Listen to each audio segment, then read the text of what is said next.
പെരുങ്കളിയാട്ടമായിട്ട് ബന്ധപ്പെട്ട് കണ്ണൂർ, കാസർഗോഡ് ജില്ലകളിലെ 500-ലധികം ക്ഷേത്രങ്ങളിൽ ഈ കളിയാട്ടത്തിൻ്റെ വരവറിയിപ്പിച്ചുകൊണ്ട് കത്ത് കൊടുക്കാനുള്ള ഒരു അവസരം നമുക്കുണ്ടായിട്ടുണ്ട്.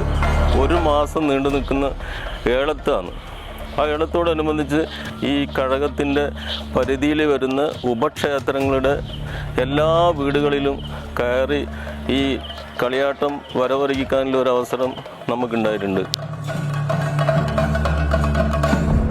കണ്ണൂർ കടപ്പുറം ഏളത്ത് പോയി മടങ്ങി വരുന്ന സമയത്ത്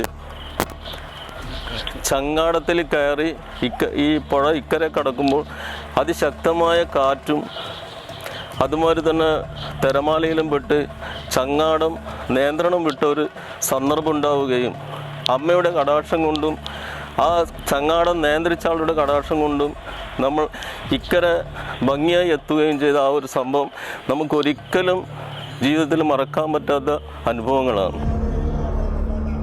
ക്ഷേത്രത്തിലെ 2 ഭഗവതിമാരുടെ തിരുമുടിക്കുള്ള കഴുങ്ങ് മുറിക്കുന്നതായിട്ട് ബന്ധപ്പെട്ട് എത്രയോ കിലോമീറ്റർ ദൂരം ഞങ്ങൾ കാൽനടയായി പോവുകയും പുലിയന്നൂർ എന്ന് പറഞ്ഞ ക്ഷേത്രത്തിലേക്ക് നമ്മൾ പോയി അവിടുന്ന് വീരോചിതമായ സ്വീകരണം കിട്ടുകയും പിറ്റേ ദിവസം രാവിലെ കഴുങ്ങ് മുറിച്ച് ആഭാലവൃതം ജനങ്ങളും ക്ഷേത്രസ്ഥാനികരും തിരിച്ചു വന്നതും വരുമ്പോഴുണ്ടായ ആ ചൂടിലും ഇതിൽപ്പെട്ട് നമ്മൾക്ക് ഉണ്ടായ വിഷമതകളും അതെല്ലാം ഭഗവതി അമ്മയുടെ കടാക്ഷം കൊണ്ട് ഒന്നും സംഭവിക്കാതെ തിരിച്ചെത്തുകയും അതെല്ലാം നമ്മളെ മനസ്സിൽ നിന്ന് ഒരിക്കലും മാഞ്ഞു പോകാത്തൊരു സംഭവങ്ങളായിരുന്നു.